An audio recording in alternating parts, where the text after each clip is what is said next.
nimejifunza nguvu ya mtazamo na vitu ambavyo natazama.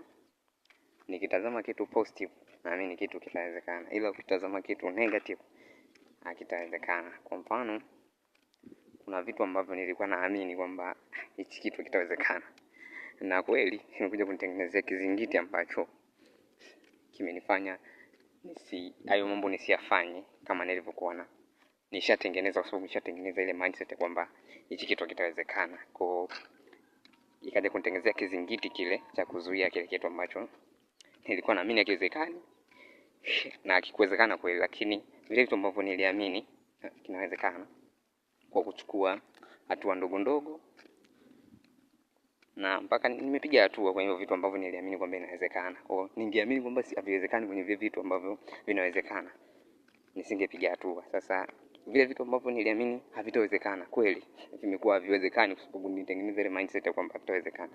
Lakini vitu nilivyowekea positive mindset kwamba inawezekana, kweli inawezekana.